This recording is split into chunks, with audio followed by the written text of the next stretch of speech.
Hello everyone, good evening to all of you. आज हम लोग जियोलाइट मेथड पढ़ेंगे। जो कल आपसे बोला था कि कल वाले लेक्चर में हम लोग जियोलाइट और काल्गन मेथड और एक और बचा था ना, आयन एक्सचेंज मेथड। तो ये तीनों हम लोग आज पढ़ेंगे। तो इसमें पहले हम लोग जियोलाइट मेथड पढ़ते हैं, फिर उसके बाद हम काल्गन मेथड और आयन एक्सचेंज मेथड पढ़ेंगे। तो इसमें देखिए जियोलाइट में होता क्या है। जैसे ये एक ऑपरेटस है, ठीक है, ऑपरेटस है, इसमें रखा हुआ है ये जियोलाइट बीच में रखा हुआ है। और ये पहले नीचे यहाँ पे क्या है, एक कोर्ड सैंड बोलते हैं, ठीक है, कोर्ड सैंड बोलते हैं इसको, या बोल सकते हो मोटी बालू। या आप अपने देखते होंगे घर वगैरह जब आप बनवाते हैं तो उसमें देखते हैं बालू वगैरह यूज होता है ना। तो जो बालू यूज होता है उसी को कोर्स बोलते हैं ना, कोर्स सैंड। तो एक पतली बालू आती है, एक मोटी बालू आती है। तो पतली वाली की बात नहीं हो रही, यहाँ थोड़ा मोटा रहेगा मोटी बालू। या आप बहुत लोग जानते होंगे उसको मोरंग के नाम से भी जानते होंगे। मोरंग, जब आप घर बनवाते हैं तो मोरंग, गिट्टी, सरिया, बालू, ईंट सब कुछ यूज होता है। तो यहाँ पे क्या है, ये कोर्ड सैंड का मतलब मोटी बालू, एक मोरंग भी हो सकता है या उससे जैसे एक पतली बालू आती है, एक उसी में पतली बालू से एक थोड़ी मोटी आती है। तो वो हम लोग यहाँ पे यूज कर रहे हैं, इसमें है। और ये जो स्टैंड है इस पे ये रखा हुआ है, ये ऑपरेटस है। और इसमें जो रखा हुआ है ये जियोलाइट बोलते हैं इसको, या परम्यूटेड बोलते हैं इसी को। ये इसमें किस चीज़ का है, ये सोडियम का है। ये सोडियम परम्यूटेड यूज होता है इसमें। और ये NaCl, इधर से हम लोग NaCl सॉल्यूशन प्रवाहित करेंगे। तो ये ऐसे नीचे इधर ये इधर से गिरेगा नीचे इसमें।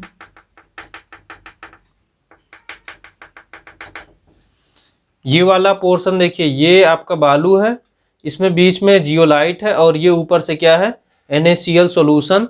और फिर उसके बाद ये हार्ड वाटर, या जिस वाटर का आपको क्या करना है, सॉफ्ट करना है जिसको, या बोल सकते हो हार्ड वाटर, कौन सा जो भी आपका हार्ड वाटर है, ये दोनों के लिए काम करता है। एक आपका जो बाइकार्बोनेट वाला, जो आप बोल सकते हो टेम्परेरी हार्डनेस को भी रिमूव करता है, और परमानेंट हार्डनेस, दोनों को।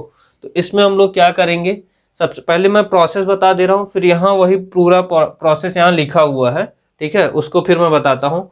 प्रोसेस क्या है, सबसे पहले आप हार्ड वाटर इसमें डालोगे, यहाँ से आप हार्ड वाटर डालोगे, फिर ये धीरे धीरे क्या होगा, यहाँ पानी गिरता जाएगा, और ये सॉल्यूशन यहाँ पे, और ये बीच में जियोलाइट है। तो ये जियोलाइट क्या करता है, रोकता है, जो कठोर रहता है, या कैल्शियम और मैग्नीशियम के जो भी कण रहते हैं, ठीक है, या प्रेसिपिटेट रहते हैं, वो क्या करता है, जियोलाइट अपने तरफ एब्जॉर्ब कर लेता है या रख लेता है। तो वो नीचे आने नहीं देता है उनको। फिर उसके बाद ये जो बालू है, बालू से जो आपका पानी होता है वो छन के ये आ जाता है इधर से, ये सॉफ्ट वाटर बन जाता है। इधर छन के जब आएगा तो ये सॉफ्ट वाटर आप उसको छान करके रख लेंगे। ये इतना प्रोसेस है। तो बस इसी को बस इस लैंग्वेज में लिखा गया है, ठीक है, इतनी प्रोसेस को बस लैंग्वेज में लिखा गया, उसी को मैं यहाँ पे लिख दिया हूँ। मैं बताता हूँ, देखिए, this process is used for softening of both temporary as well as permanent hardness. तो ये जो प्रोसेस है, टेम्परेरी हार्डनेस और परमानेंट हार्डनेस दोनों के लिए यूज किया जाता है।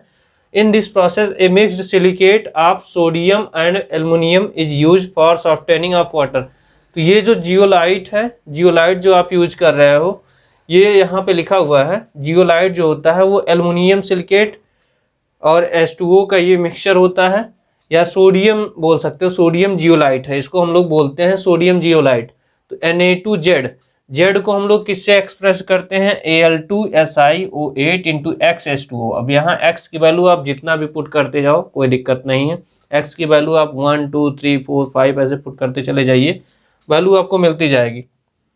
फिर उसके बाद it can be also expressed, तो ये इससे एक्सप्रेस किया जाता है, जो आपको ये बताया हूँ ना, एल्युमिनियम वाला, ये सोडियम जियोलाइट इसको बोलते हैं। सोडियम जियोलाइट को ये किससे डिनोट किया जाता है, Na2Z।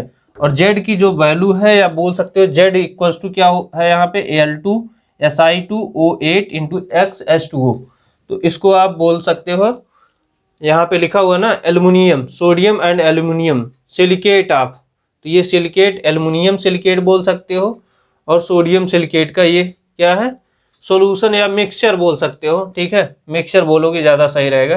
फिर इसके बाद sodium ions of zeolite can be displaced by other cation can again be displaced by sodium ions.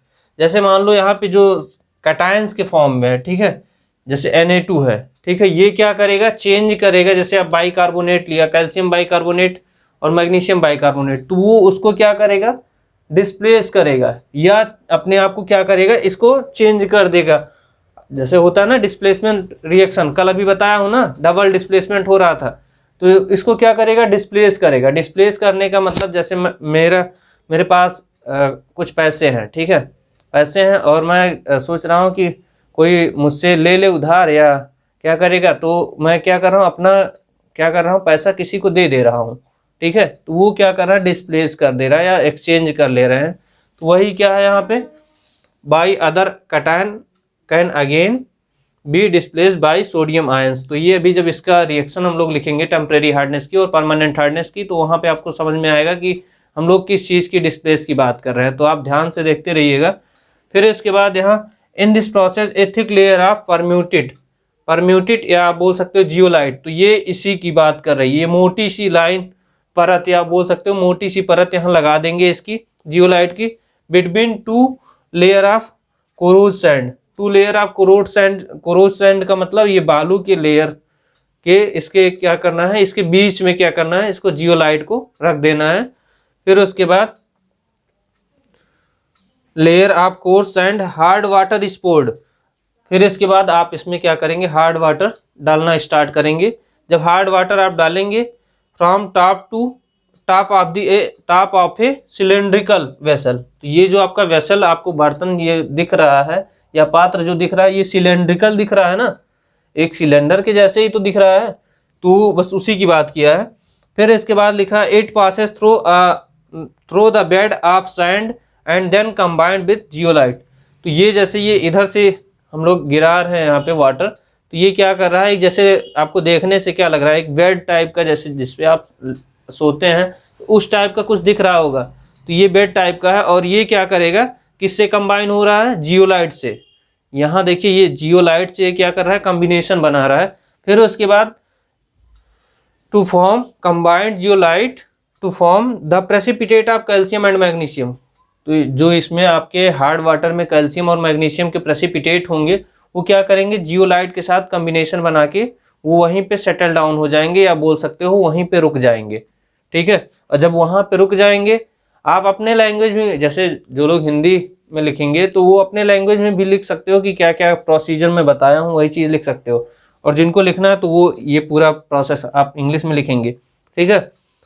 क्या लिखा है यहाँ पे, to form the precipitate of calcium and magnesium zeolite. तो ये क्या कर हो जाएगा, कैल्शियम और मैग्नीशियम का क्या होगा, जियोलाइट होगा। Lower layer of sand retains. देखो लोअर लेयर का मतलब जैसे ये जो लास्ट वाला नीचे वाला पोर्शन, ये जो नीचे वाला पोर्शन है, यहाँ से फिर क्या करेगा, धीरे धीरे आपको वाटर ड्रॉप बाय ड्रॉप ऐसे गिरता जाएगा। और जब गिरता जाएगा धीरे धीरे, तो ये सॉफ्ट वाटर के रूप में चेंज होता जाएगा। ये आप इधर देखिए, these precipitates and soft water is obtained by the opening the tap of the outlet pipe. तो ये धीरे धीरे इसको ऑन जब आप कर देंगे तो ये धीरे धीरे क्या होगा, इसमें से ये निकल जाएगा, ठीक है। तो ये इस तरह का एक प्रोसेस ये है आपका जियोलाइट मेथड, ठीक है। एक बार मैं इसको फिर से बता रहा हूँ। फिर से बताने का मतलब प्रोसेस क्या करेंगे, पहले सबसे पहले क्या करना है, ये इसमें इस ऑपरेटस में ये बालू पहले लगा देंगे, ठीक है। फिर उसके ऊपर क्या करेंगे, जियोलाइट रख देंगे और फिर उसके ऊपर एक परत और बालू लगाएंगे। और ये जो आपका इधर NaCl सॉल्यूशन है, जैसे हमको फिर से अगर उसी प्रोसेस को फिर से बनाना है, जैसे जियोलाइट फिर से, जैसे जियोलाइट हमने यूज किया, जियोलाइट को फिर से बनाना है, तो उसके लिए फिर हम लोग क्या करेंगे, इसी में NaCl सॉल्यूशन मिला देंगे, तो वो फिर से जियोलाइट बन जाएगा, ठीक है। तो ये प्रोसेस आपका है। तो ये इसका काम लास्ट में होता है, जब आपका सब कुछ हो जाने के बाद आपका जैसे लगता है ना, जब आप कोई काम कर रहे हो तो धीरे धीरे उसका एनर्जी या बोल सकते हो एनर्जी जब धीरे धीरे खत्म होने लगती है, तो आप क्या करते हो, पानी या कुछ आप एनर्जी के लिए कुछ पीते हो ना, पीते हो कि नहीं पीते हो, ये बताइए। तो एनर्जी के लिए सेम यहाँ जैसे जब ये जियोलाइट धीरे धीरे खत्म होने लगेगा, तो उसको बनाने के लिए फिर से NaCl मिला दोगे तो फिर से जियोलाइट बनना स्टार्ट हो जाएगा। तो प्रोसेस क्या हुआ, सबसे पहले हम लोगों ने मोटी बालू ले ली इस ऑपरेटस में, फिर उसके बाद जियोलाइट मिलाया, फिर उसके बाद आप क्या करोगे, बालू की एक परत और मिलाओगे, फिर यहाँ पे ये ऊपर से क्या करोगे, वाटर को आप डालना स्टार्ट करोगे। जैसे आप डालोगे तो ये धीरे धीरे ड्रॉप बाय ड्रॉप करते गिरता हुआ, फिर इसके बाद यहाँ आएगा तो उसमें जो कैल्शियम और मैग्नीशियम के प्रेसिपिटेट होंगे, या बोल सकते हो कैल्शियम और मैग्नीशियम के जो प्रेसिपिटेट होंगे वो जियोलाइट के साथ मिलके प्रेसिपिटेट बना लेंगे, जो कि वो जियोलाइट जैसे होता है ना। जियोलाइट आप देखते हो, जब आप ऐसे देखो पानी में क्या करिए तो कोई तेल वगैरह डाल दीजिए तो उस पर लेयर बनने लगता है, कोई तेल देखिए तो वो क्या करता है, वो जियोलाइट होता है, वो क्या कहलाता है, जियोलाइट। तो उस तरह का आप कहीं सर्च करोगे, आप नेट पे सर्च करोगे तो जियोलाइट आपको दिखेगा। तो वो कुछ इस तरह होता है, मतलब जैसे जियोलाइट आप यूज करते हो तो जियोलाइट का मतलब यही है कि जो भी आप कोई भी तेल लेते हो या कोई जैसे ग्रीस हो गया, ग्रीस को भी आप पानी पे डालते हो तो वो क्या करता है, ऊपर तैरने लगता है, ठीक है। तो वही चीज़ है ये आपका जियोलाइट, ठीक है। तो यहाँ पे हमने ये प्रोसेस किया, हार्ड वाटर लिया, यहाँ पे मिलाया, और ये फिर धीरे धीरे क्या करेगा, ड्रॉप बाय ड्रॉप गिरता जाएगा, और फिर इसको हम लोग छान लेंगे और ये हमारा सॉफ्ट वाटर हो जाएगा। तो ये आप हार्ड वाटर के केस में जो आपके टेम्परेरी हार्डनेस है उनके लिए भी, और परमानेंट हार्डनेस है उनके लिए भी, आप दोनों के लिए ये प्रोसेस यूज कर सकते हैं। तो इसमें हम लोग ये पहले इतना लिख लेंगे, इसको आप लोग नोट करिए, और ये फिगर अच्छे से ड्रा कर लीजिएगा, क्योंकि ये फिगर अगर आप बना देंगे आपको मार्क्स अच्छे मिल जाएंगे। फिगर बनाना ज़रूरी है, फिगर, और उसके बाद जो रिएक्शन लिखी है, अगर थियरी आप थोड़ा बहुत नहीं कम भी लिखते हो तब भी चल जाएगा, लेकिन आप फिगर और जो अभी रिएक्शन लिखाऊंगा, रिएक्शन ज़रूर लिखना। अगर नहीं लिखोगे तो फिर उस नंबर बाद में आपका कम आएगा, तो आप ये मत बोलिएगा कि सर नंबर कम आ गया, ठीक है। तो आप क्या करोगे, फिगर बनाओगे, ये पूरा प्रोसीजर लिखोगे, और जैसे अभी आप क्या करिए, फिगर ये इसका सीधे स्क्रीनशॉट लीजिए, वो ज़्यादा बेटर होगा। तो मैं साइड में हो जा रहा हूँ, आप स्क्रीनशॉट ले लीजिए, क्योंकि इसको लिखने में आपको टाइम लगेगा। तो आप स्क्रीनशॉट लीजिए और फिर उसके बाद इसको नोट कर लीजिए, जल्दी से कर लीजिए। फिर इसके आगे आपको इसकी रिएक्शन बताते हैं कैसे होगी।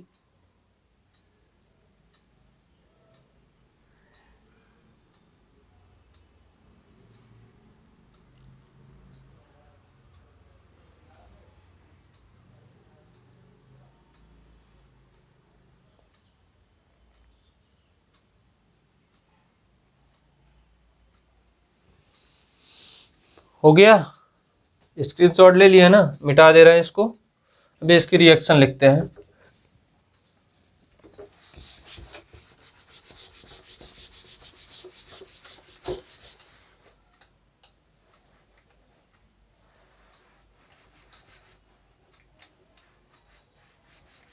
और ये इम्पॉर्टेंट है, यहाँ साइड में लिख भी दिया हूँ इम्पॉर्टेंट, तो आप इसको ज़रूर पढ़ लीजिएगा। चाहे आप पेपर के पॉइंट ऑफ व्यू से बहुत ज़्यादा इम्पॉर्टेंट है, पेपर में आता रहता है।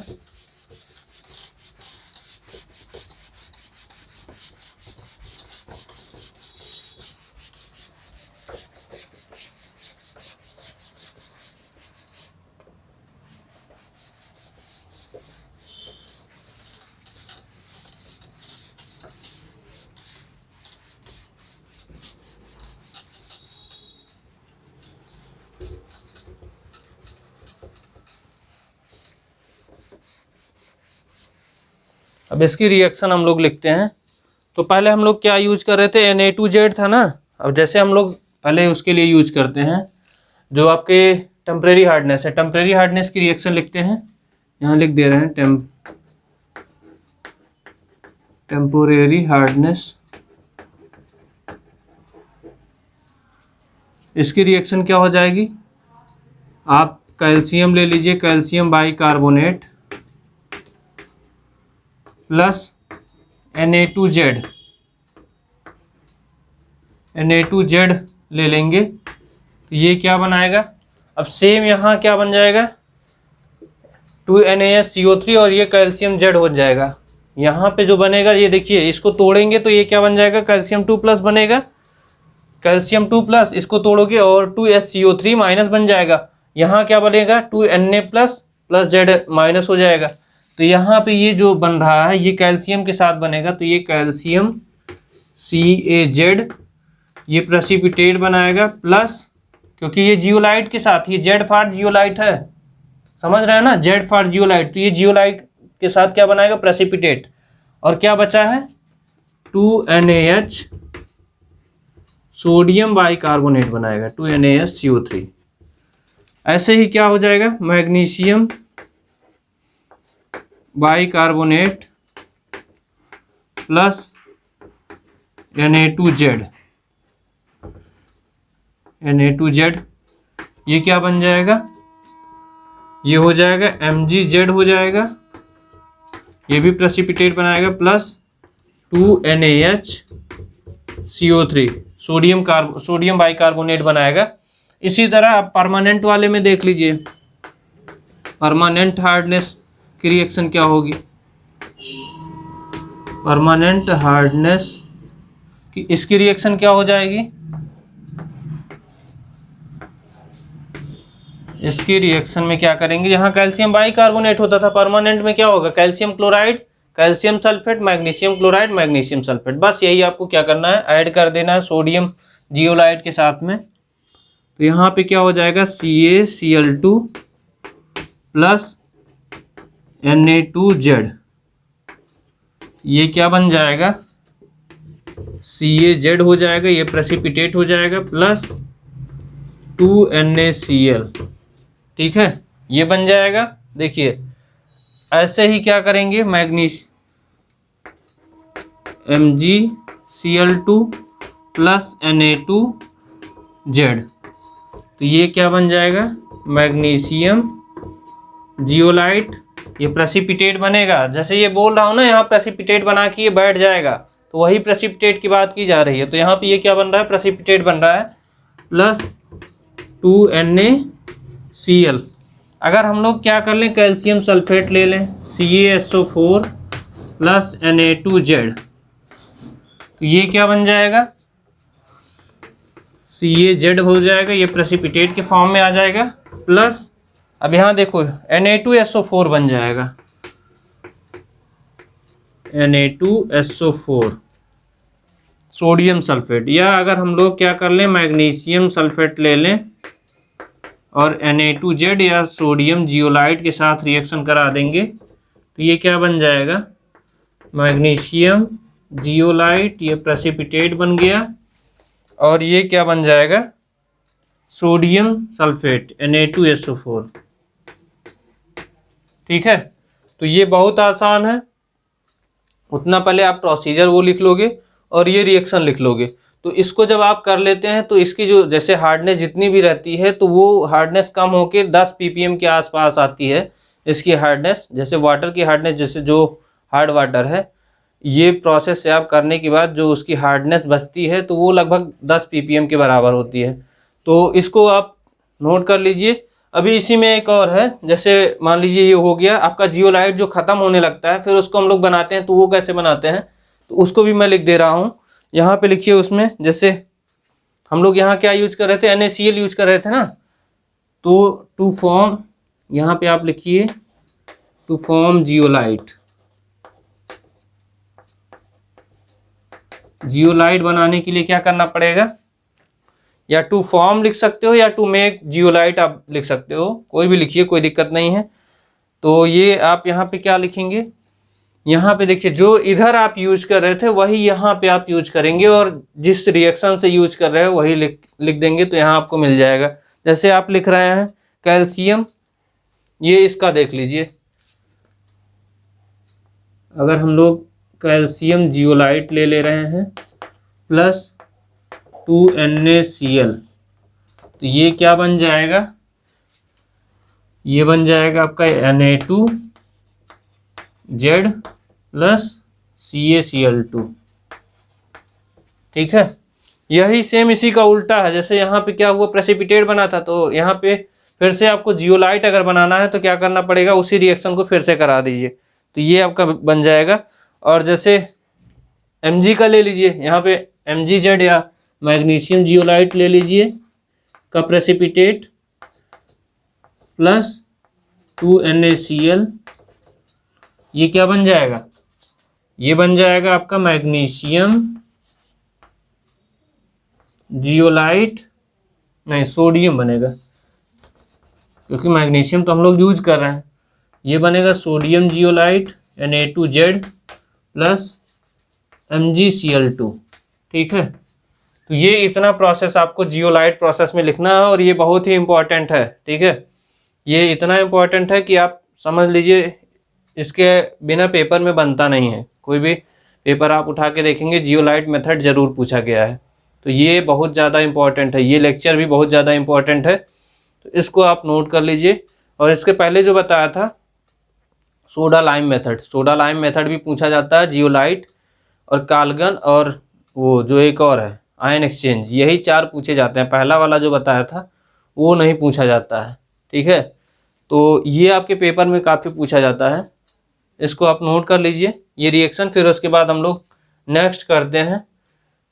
नेक्स्ट आपका देखिए, ये फिगर अभी मैं मिटाऊंगा नहीं। ठीक है, अभी इसके बाद मैं दूसरा जैसे जियोलाइट मेथड हो गया है, क्योंकि सेम यही फिगर उसमें आपको जो आयन एक्सचेंज मेथड है उसमें आपको ज़रूरत पड़ेगी। तो ये फिगर मैं मिटा नहीं रहा हूँ, जो आपका इसके बाद वाला बताऊंगा उसमें फिगर नहीं बना हुआ है, फिगर का वो नहीं उल्लेख किया गया है, वो डायरेक्ट रिएक्शन से हम लोग करेंगे। तो आप इसको दोबारा मत बनाने लगिएगा, जब बोला जाएगा तभी आप बनाइएगा। तो ये वाला फिगर आपको नेक्स्ट वाले उसके जो इसके बाद बताऊंगा उसके बाद जो बताऊंगा उसको, या बोल सकते हो आयन एक्सचेंज मेथड में, उसमें आप यहाँ इसको बनाओगे। ठीक है, तो इसको नोट कर लीजिए, फिर इसके बाद मैं इसको मिटा दूँ। जल्दी नोट करिए।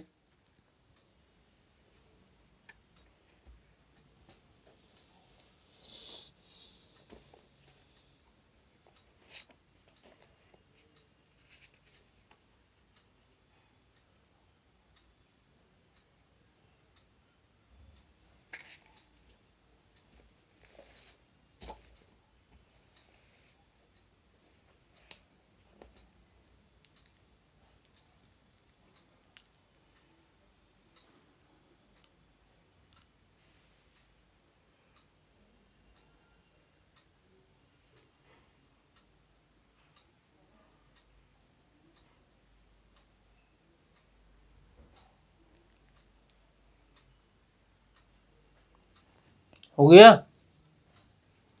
मिटाए।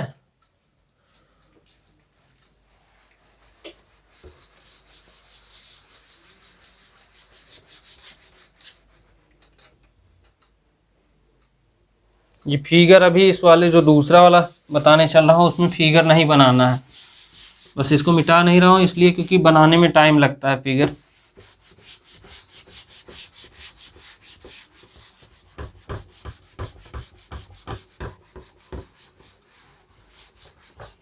और लोगों को भी बोल दीजिए सब लोग ज्वाइन कर लें, क्योंकि बहुत ही इम्पोर्टेंट है ये। आपके पेपर में 5 नंबर का पूछा जाता है, 2.5 नंबर का 2 क्वेश्चन आता है,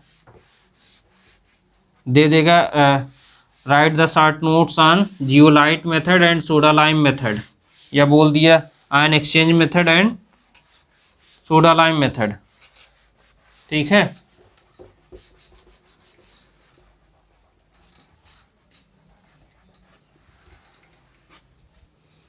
इसके बाद है काल्गन प्रोसेस।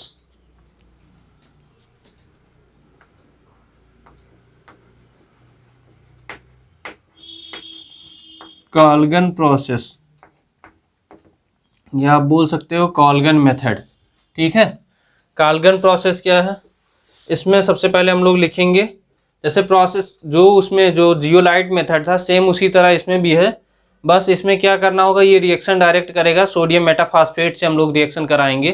तो उसको हम लोग सबसे पहले लिखते हैं, इसके बारे में थोड़ा सा लिखते हैं, फिर उसके बाद उसको हम रिएक्शन के थ्रू समझाते हैं कैसे होगा। तो इसमें लिखिए सबसे पहले इन दिस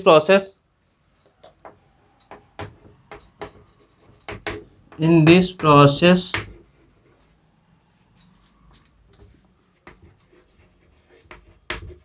काल्गन इज यूज्ड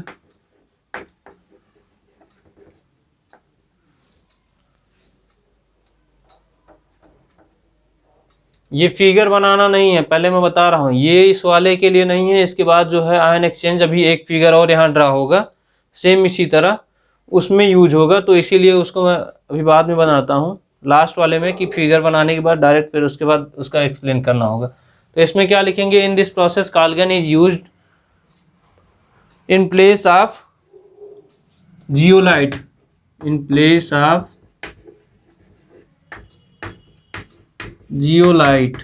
ठीक है, जैसे इसी फिगर में अगर आप देखेंगे तो जहाँ पे जियोलाइट है उसकी जगह पे हम लोग क्या यूज कर लेंगे, काल्गन यूज कर लेंगे। ठीक है, यहाँ पे आप क्या यूज कर लेंगे, काल्गन। इसी जैसे ये फिगर है, इसी फिगर में काल्गन आप यूज करोगे।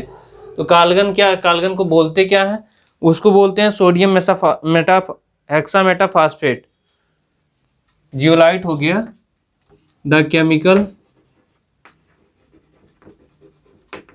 Chemical name of काल्गन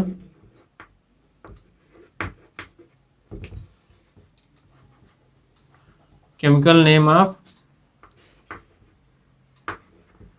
काल्गन is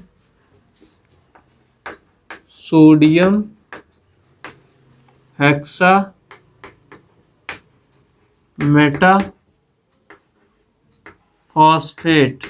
sodium hexametaphosphate. क्या बोलते हैं इसको, सोडियम हेक्सा मेटाफॉस्फेट। ठीक है, इसका स्ट्रक्चर क्या बनेगा, इसका स्ट्रक्चर आप ऐसे लिख सकते हो, या केमिकल फार्मूला क्या होता है, या आप यहीं पे आप लिख लीजिए, इट्स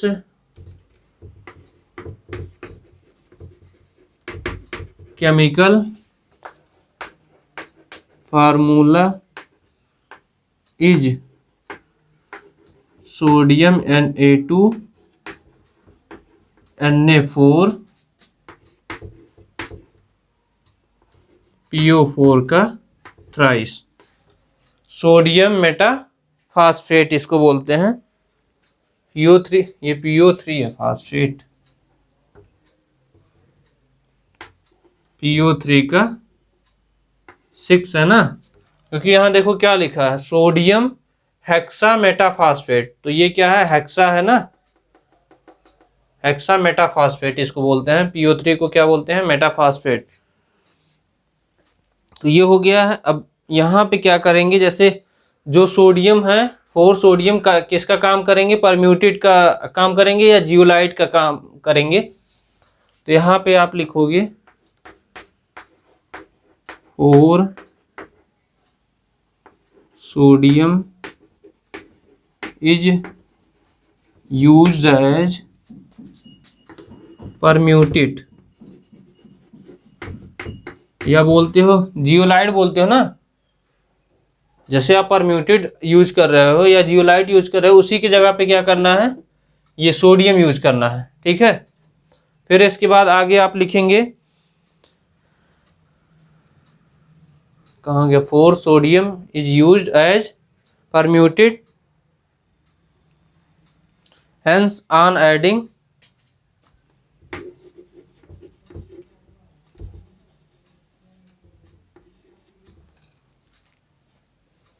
एज ए, मतलब परम्यूटेड की जगह पे यहाँ जैसे 4 सोडियम ऑफ किसका है, सोडियम किसका है, काल्गन चाहे बोल लो। ठीक है, या आप ऐसे लिख लो 4 sodium is use as permuted. तो यहाँ आप काल्गन भी लिख सकते हो, कोई दिक्कत नहीं है। हेंस आगे आप लिखोगे, hence on adding solution of का, hence adding on solution of calgon in hard water, hard water में क्या करेंगे, मिलाएंगे। ठीक है,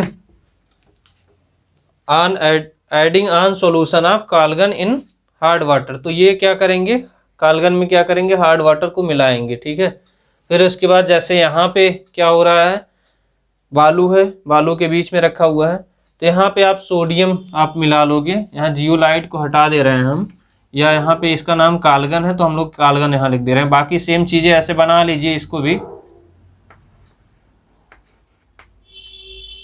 CALGON काल्गन, जो ये बीच में रखा गया है ये काल्गन है। ठीक है, ये बीच वाला जो पोर्शन है ये काल्गन है, बाकी और सब चीज़ें सेम ही है। फिर इसके बाद यहाँ क्या हो गया, 4 sodium is use as permutit hence adding on solution of calgon in hard water. फिर इसके बाद इसमें आप लिखेंगे metaphosphate of calcium and magnesium are formed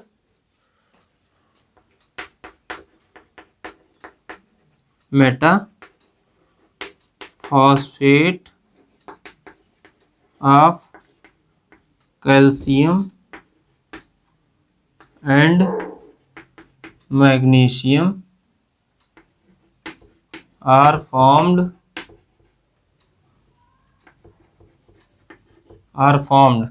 metaphosphate of calcium and magnesium are formed the presence of calcium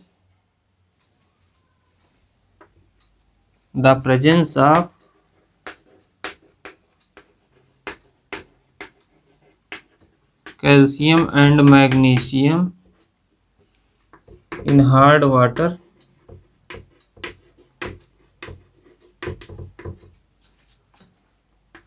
is not harmful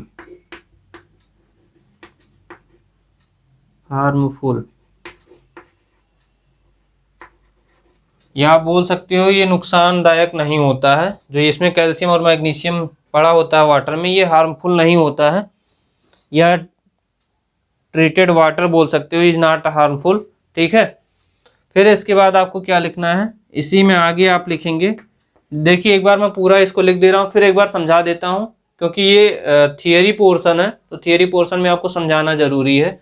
तो इसमें क्या करना है, इसमें आगे लिखिए पहले, या आप पहले रिएक्शन लिख लेते हैं। इसकी रिएक्शन जो है सोडियम फास्फेट का और सोडियम मेटाफॉस्फेट का रिएक्शन कराएंगे। ठीक है, उसके साथ जैसे जो आपके कैल्शियम क्लोराइड है, magnesium chloride, calcium sulphate, magnesium sulphate, इसके साथ रिएक्शन क्या होगी। तो पहले इतने हैं, फिर इसके बाद मैं रिएक्शन लिखता हूँ, फिर उसमें थोड़ा सा और लिखना होगा, तो पहले मैं रिएक्शन लिख दे रहा हूँ। सोडियम मेटाफॉस्फेट के साथ रिएक्शन कराओगे Na2 Na4 PO3 का 6, ये किसके साथ कराओगे, 2 कैल्शियम क्लोराइड के साथ रिएक्शन कराओगे। तो ये क्या बनाएगा, अब देखो यहाँ पे क्या है, 2 कैल्शियम है ना, तो यहाँ इसको ये टूट के जाएगा, इसकी जगह पे जो Na4 लगा हुआ है, यहाँ इसको तोड़ोगे तो ये क्या 4Na+ बनाएगा ना, तो इसके पास 4+ है, और यहाँ कैल्शियम के पास कितना है, 4, इसके पास भी हो जाएगा ना, कैल्शियम 2+ होता है, तो इंटू 2 है, तो कैल्शियम ये यहाँ 4 हो जाएगा, तो इसके जगह पे इसको शिफ्ट कर दो, बाकी वही चीज़ लिख दो। यहाँ पे क्या हो जाएगा, Na2 Ca2 PO3 का 6+, अब देखो क्या बचा है, यहाँ Cl2 या क्या बचा है, तो यहाँ 4 बच रहा है ना, तो यहाँ पे ले जाओगे 4 NaCl कर दो, 4 NaCl। एक बार फिर से देखो यहाँ पे क्या है, Na4 है, Na2 Na4 ये चेंज होगा। ठीक है, ये तोड़ोगे, क्योंकि जो आपका यहाँ पे देखो लिखा हुआ 4 sodium is used as permutit hence, तो इसके जगह पे 4 सोडियम के जगह पे ही क्या करना है, इसको ऐड करना है। कैल्शियम जो ऐड होगा वो 4 सोडियम के जगह पे ही ऐड होगा, कैल्शियम होगा या मैग्नीशियम होगा, वो 4 सोडियम के जगह पे ही ऐड होगा। फिर इसकी अगर दूसरी रिएक्शन हम लोग कर लें, Na2 Na4 PO3 का 6+, अगर हम लोग इसी के जगह पे मैग्नीशियम क्लोराइड ले लें, तो मैग्नीशियम क्लोराइड ले लोगे तब भी वही हो जाएगा जैसे यहाँ पे हम लोग लिख रहे थे। तो यहाँ क्या हो जाएगा, 2MgCl2 करेंगे। देखिए यहाँ हम 2 क्यों यूज कर रहे हैं, 2 इसलिए कि यहाँ पे क्योंकि 4 है, तभी ना इसके पास 4 होगा, जब ये टूटेगा, जब आयंस में टूटेगा तभी ना ये 4 हो पाएगा। तो यहाँ पे क्या हो जाएगा, Na2 Mg2 PO3 का 6+, यहाँ पे क्या हो जाएगा 4 NaCl, ये आया।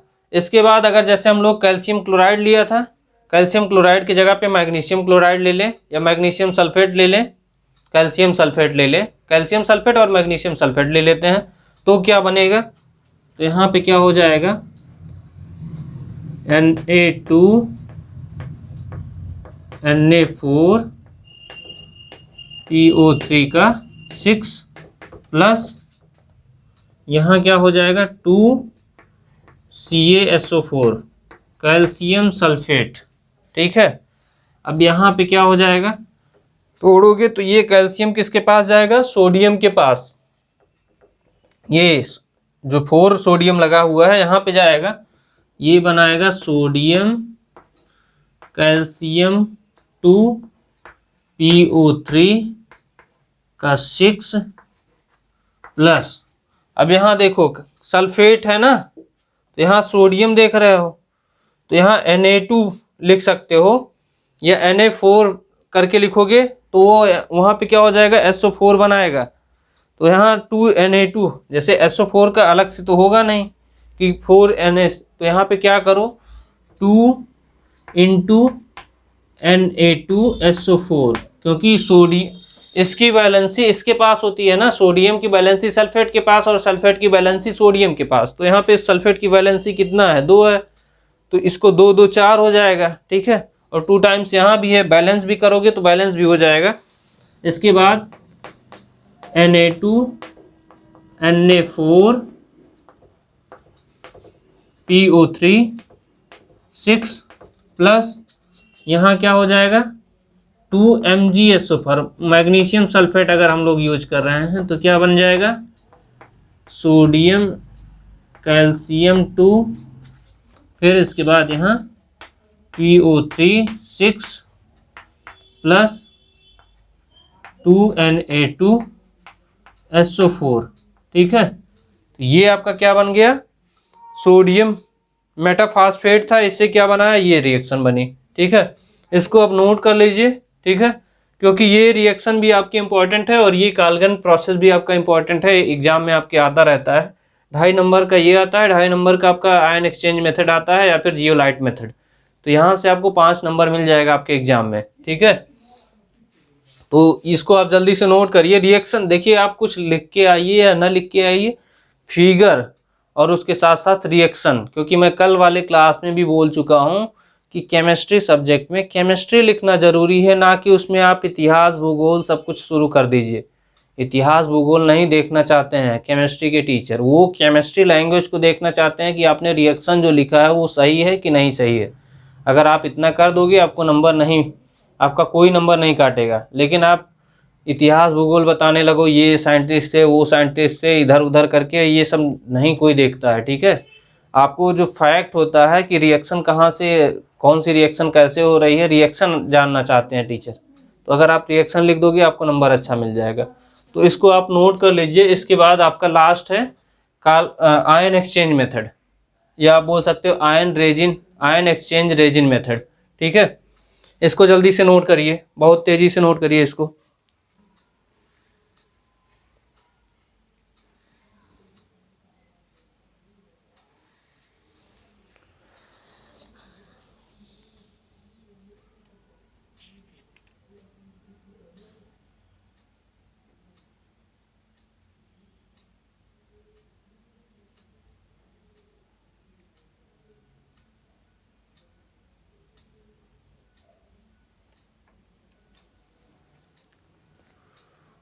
हो गया,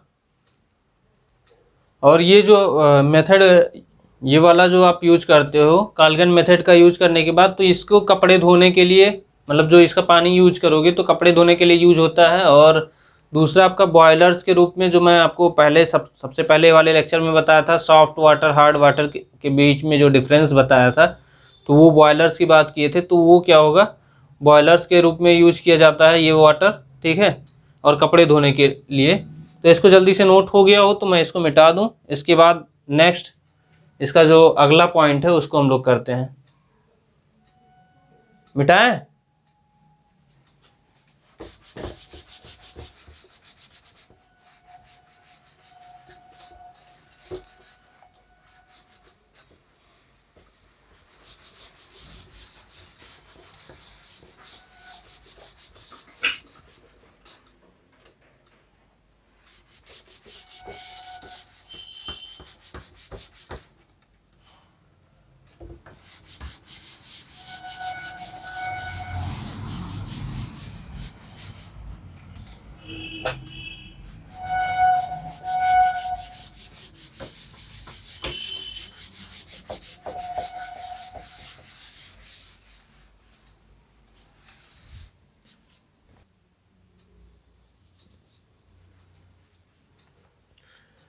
तो हम लोग आयन एक्सचेंज रेजिन मेथड पढ़ने चल रहे हैं। तो इसमें देखिए ये आपका स्ट्रक्चर जो बना हुआ है, देखिए इसमें सेम ये जैसे यहाँ पे बना हुआ है सेम यहाँ भी स्ट्रक्चर है, ठीक है।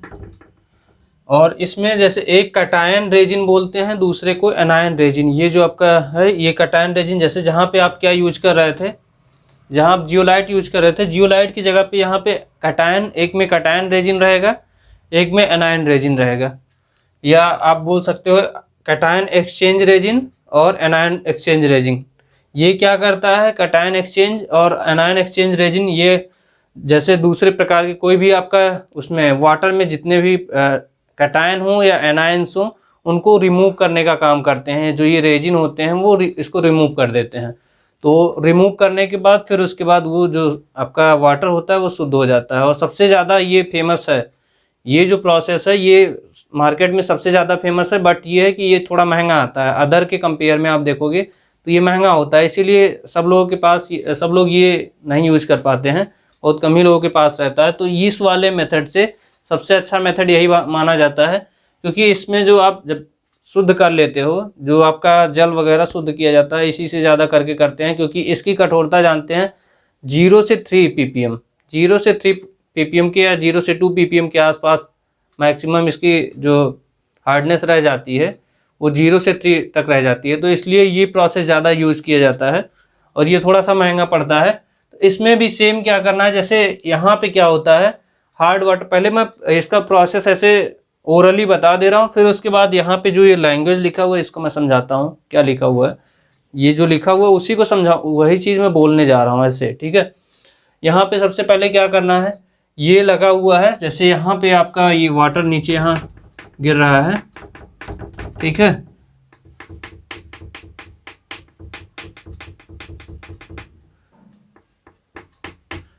उसमें क्या हम लोग दूसरा यहाँ पे देखिए NaOH डाइल्यूट NaOH यूज कर रहे हैं, यहाँ डाइल्यूट HCl यूज कर रहे हैं। तो आप डाइल्यूट HCl या कोई भी एसिड यूज कर लीजिए, इसमें कोई भी बेस यूज कर लीजिए। आप ऐसे कर सकते हैं, यहाँ कोई कटायन वाले में एसिड यूज कर लीजिए, एनायन वाले में कोई बेस यूज कर लीजिए, ठीक है।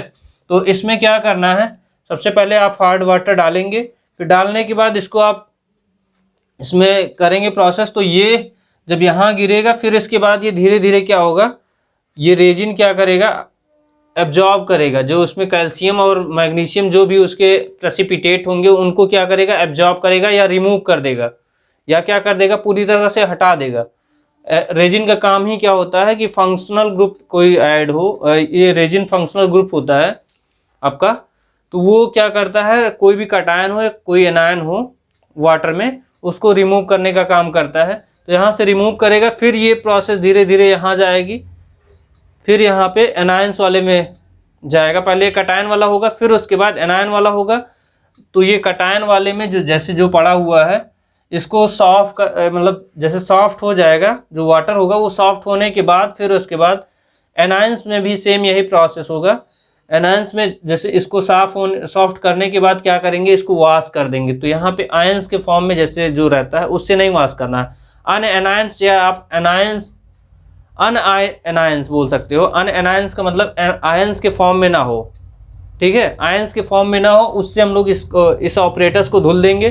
फिर इसके बाद यहाँ सेम वही प्रोसेस करेंगे एनायंस रेजिन में। तो एनायंस रेजिन में क्या करेंगे, वाटर ही वही रहेगा, हार्ड वाटर ही रहेगा। इसमें ये क्या करेगा, जो एनायंस रेजिन है ये आयंस के फॉर्म में जो है उनको रिमूव कर देगा। आयंस के फॉर्म में जैसे मान लीजिए आपका Cl- है, ठीक है। जैसे आप कैल्शियम क्लोराइड लेते हैं, मैग्नीशियम क्लोराइड, तो कैल्शियम आपका किस में हो गया, कटायन में हो गया, Cl किस में हो गया, एनायन में हो गया। तो एनायन जो होगा या उसको क्या करेगा, रिमूव कर देगा, ये इसका काम होता है। तो यही प्रक्रिया आपकी होगी। और जब इसकी प्रक्रिया कंप्लीट हो जाएगी तब फिर से जैसे मान लीजिए रेजिन खत्म हो रहा है, तो उसको रेजिन फिर से बनाने के लिए क्या करना पड़ेगा, डाइल्यूट HCl मिला दीजिए, डाइल्यूट NaOH मिला दीजिए, फिर से रेजिन बनना स्टार्ट हो जाएगा। फिर यही प्रक्रिया ऐसे चलती रहेगी। इसको हम लोग इसके थ्रू एक बार जो यहाँ लैंग्वेज लिखा हुआ है इसके थ्रू मैं आपको समझा रहा हूँ। देखो आयन एक्सचेंज रेजिन प्रोसेस होता क्या है, ion exchange resin are chain polymer having a microporous structure. इसका स्ट्रक्चर एक चेन जैसे होता है ना, कि आप चेन बनाते चले जाओ यहाँ से लेके, जैसे जहाँ पे आप रहते हो, कश्मीर से लेके कन्याकुमारी तक कहीं भी आप चेन प्रोसेस लेके चले जाओ, एक दूसरे से ऐसे ऐसे बांधते चले जाओ। यहाँ एक लोग हाथ, एक मेरा हाथ पकड़ लिए, एक बगल वाले का, ऐसे ऐसे करके क्या कर रहे हैं, चेन बना रहे हैं।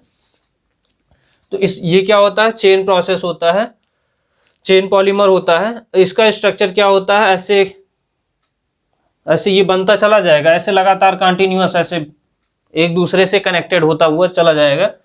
दियर ion exchange properties are due to the functional group attach to the chains. जो जैसे ये आपके पॉलीमर जो होंगे उसमें क्या लगा होगा, कोई फंक्शनल ग्रुप लगा होगा, कोई फंक्शनल ग्रुप लगा होगा, जैसे मान लो COOH हो गया, कोई फंक्शनल ग्रुप हो गया, RSH हो गया, या फिर आपका जो आप यहाँ यूज कर रहे हैं SO3H हो गया, COOH हो गया, NH2 हो गया, NNH हो गया, ये कोई भी रहेगा, वो क्या करेगा, इसको, इसका काम क्या करेगा, जो इसकी प्रॉपर्टी है आयन एक्सचेंज, आयन एक्सचेंज की प्रॉपर्टी का मतलब अपना आयन दूसरे के आयन को दे देगा। जैसे मान लीजिए मैं Ca2+ हूँ, ठीक है, और बगल वाला कोई दूसरा Cl- है, तो वो क्या करेगा, जैसे जो वाटर में Ca2+ है ना, तो Ca2+ वाला कैटायन के साथ ही क्या करेगा, जो फंक्शनल ग्रुप होगा वो अपने साथ ले लेगा प्लस वाले को, और एनायन क्या करेगा, सेम वही उसी का उल्टा हो जाएगा, माइनस वाले को वो ले लेगा। तो वो अभी आपको रिएक्शन के थ्रू बताते हैं। फिर इसके बाद देखिए, ions, ion exchange resin are two type, ये दो तरह का होता है, एक कैटायन होता है, एक एनायन के फॉर्म में होता है। तो कैटायन होता क्या है, कैटायन एक्सचेंज रेजिन क्या होता है, cation contains acidic functional group, acidic functional group, जो कैटायन होता है वो एसिडिक फंक्शनल ग्रुप होता है, क्योंकि कैटायन में क्या होता है, कैटायन का मतलब प्लस होता है ना, तो प्लस किस में आएगा, H+ में आएगा। H+ किस क्या होता है, एसिड होता है, तो इसका मतलब ये है एसिडिक फंक्शनल ग्रुप, या बोल सकते हो COOH, या बोल सकते हो SO3 ETC। These resins are capable of exchanging their ions, ये जो रेजिन होते हैं ये क्या चेंज करते हैं, H+ आयन को क्या कर देते हैं, एक्सचेंज कर देते हैं with other cation present in water. With other cation का मतलब जैसे वाटर में जो आपके कैल्शियम है या मैग्नीशियम है, तो वो कैल्शियम और मैग्नीशियम के साथ वो क्या कर देगा, अपना H+ एक्सचेंज कर देगा। तो वो रिएक्शन के थ्रू अभी मैं बताता हूँ, जो एक्सचेंज हो रहा है वो रिएक्शन में आपको बताता हूँ, ठीक है। ये क्या करेगा, दूसरे कैटायन के साथ अपने H+ आयन को एक्सचेंज कर देगा। एनायंस के क्या होता है, एनायंस एक्सचेंज रेजिन क्या होता है, कंटेन्स, जो एनायंस एक्सचेंज रेजिन होता है कंटेन बेसिक फंक्शनल ग्रुप। तो ये जो एनायन एक्सचेंज रेजिन जो होता है वो क्या होता है, बेसिक फंक्शनल ग्रुप होता है। तो बेसिक फंक्शनल ग्रुप कौन कौन से हो सकते हैं, जैसे NH2 है, NNH है, या कोई हाइड्रोक्सिल क्लोराइड है। हाइड्रोक्सिल क्लोराइड का मतलब जैसे हाइड्रोक्लोराइड बोल सकते हो, या आप बोल सकते हो OH-, ठीक है, या आप OH- भी बोल सकते हो। तो वो क्या होगा, ये रेजिन क्या करेगा, आयन सेम ये एनायंस के साथ, जैसे वो क्या करता था, प्लस के साथ कैटायन यूज करता था, जो आपका प्लस वाला होता था ना कैटायन वाला, वो प्लस H+ किसके साथ करता था, उसके प्लस वाले के साथ में। वाटर में जो आपके आयन हैं वो उसके प्लस वाले के, अब वाटर में जो निगेटिव वाले हैं या माइनस वाले हैं उनके साथ क्या करेगा एनायन, यहाँ पे देखिए लिखा हुआ है, anions contain basic functional group NH2 NNH या हाइड्रोक्लोराइड, या फिर these resins are capable of exchanging their anions with other anions. उसका एनायंस जो रहेगा वो दूसरे के एनायंस के which come in their contact, they can exchange their OH- ion with anion in hard water. तो हार्ड वाटर में जो दूसरा आयन होगा, जैसे मान लो OH- है, तो OH- और उसमें क्या बचा था, जैसे मैग्नीशियम क्लोराइड लिया था तो मैग्नीशियम 2+ बना और Cl2Cl- बना। तो 2Cl- वाला जो है वो OH वाले को क्या करेगा, एक्सचेंज करेगा, ठीक है। तो वो अभी आपको रिएक्शन के थ्रू बताऊंगा, पहले इसका आप स्क्रीनशॉट ले लीजिए, क्योंकि इसको लिखने में आपको टाइम लगेगा, या फिर आप वीडियो को पॉज करके आप लिखिए, फिर उसके बाद आगे आप देखते रहिए। तो इसको आप क्या करिए, नोट कर लीजिए जल्दी से, फिर इसके बाद मैं वो रिएक्शन बताता हूँ, जिस रिएक्शन, क्योंकि उसी रिएक्शन से आपको ये समझ में आएगा कि कैटायन एक्सचेंज रेजिन क्या हो रहा है, जो इसका प्रॉपर्टी है वो प्रॉपर्टी कैसे शो कर रहा है वो मैं आपको दिखाता हूँ। जल्दी से इसको नोट करिए।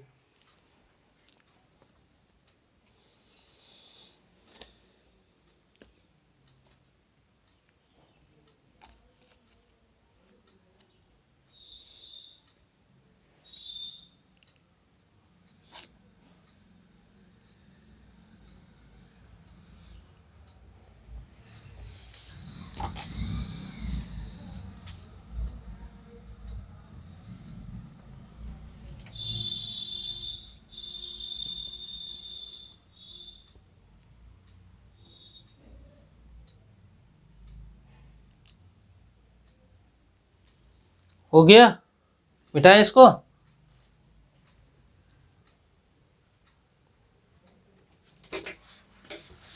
ये फिगर बना लीजिएगा अच्छे से। इसी का मैं लिखने चल रहा हूँ जो आपको बोल रहा था ना, कैटायन और एनायन एक्सचेंज रेजिन मेथड। तो वो उसकी रिएक्शन जो होगी, उसको रिएक्शन को हम लोग लिखने चल रहे हैं। और ये बहुत ही इम्पोर्टेंट है, सबसे ज़्यादा इम्पोर्टेंट यही है, आयन एक्सचेंज मेथड।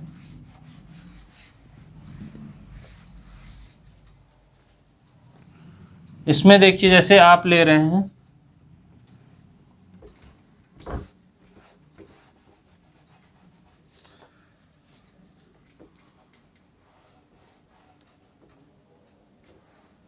हम लोग पहले जैसे मान लीजिए कैटायन के बारे में कर रहे हैं, पहले सबसे पहले हम लोग कैटायन के रिएक्शन लिख रहे हैं। तो इसमें कैटायन वाले में क्या था, जैसे मान लो 2RH है, ठीक है, और ये किसके साथ कर रहा है, Ca2+, ठीक है, ये कैल्शियम 2+ है।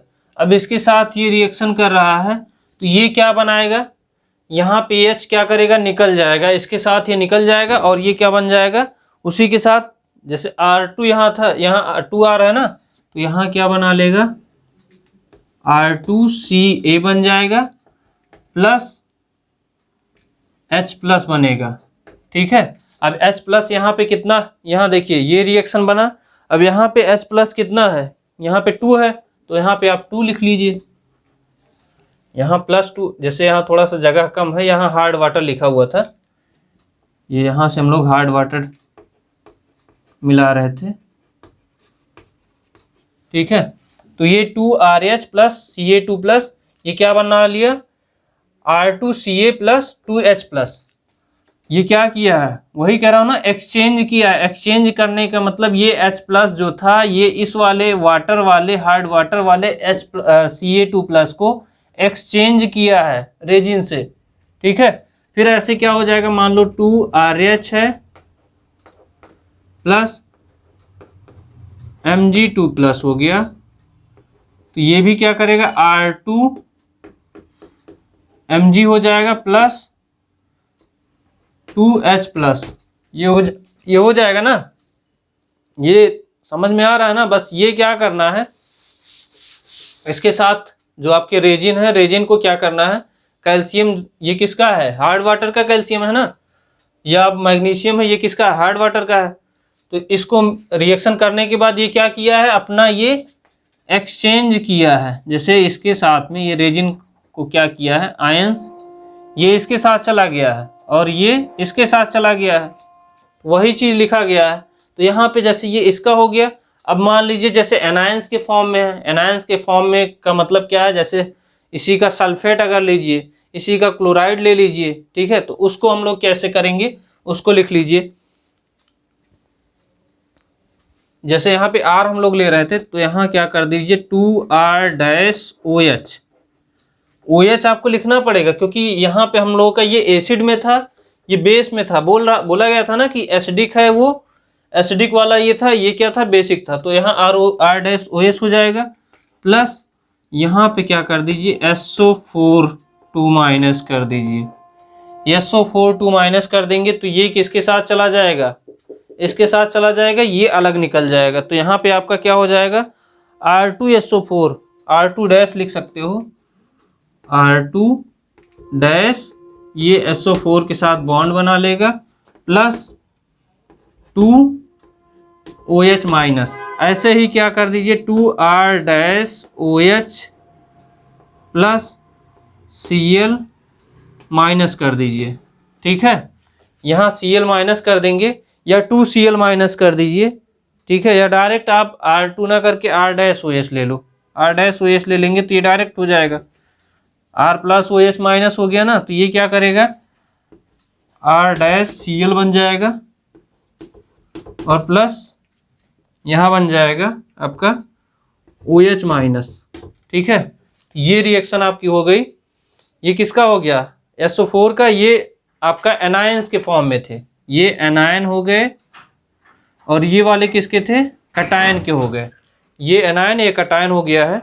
फिर इसके बाद एक और आप लिख लीजिए, जैसे OH के साथ कार्बोनेट होता है, जैसे कार्बोनेट के साथ आप रिएक्शन कर रहे हो तो यहाँ 2R-OH प्लस CO3 2-, तो यहाँ पे क्या आ जाएगा R2-CO3 प्लस यहाँ हो जाएगा 2OH-। ठीक है, तो ये इसकी रिएक्शन हो गई है। अगर मान लीजिए जैसे आपको रीजनरेट करना है, जैसे रेजिन आपको रीजनरेट करने का मतलब क्या करना है, फिर से बनाना है रेजिन फिर से बनाना होगा, फिर यही रिएक्शन करा दीजिए, यही रिएक्शन उल्टा कर दीजिए, फिर से ये रेजिन बनना शुरू हो जाएगा। जैसे आप प्रोसेस कर रहे थे तो इसमें फिर क्या होगा, फिर से बनना शुरू हो जाएगा रेजिन। तो उसको भी मैं लिख दे रहा हूँ। जैसे मान लो आपका दिया हुआ है R2, यहाँ कहाँ गया है, ये था ना, इसका आप देख लीजिए। अगर रीजनरेट करना, मैं यहाँ लिख दे रहा हूँ रीजनरेट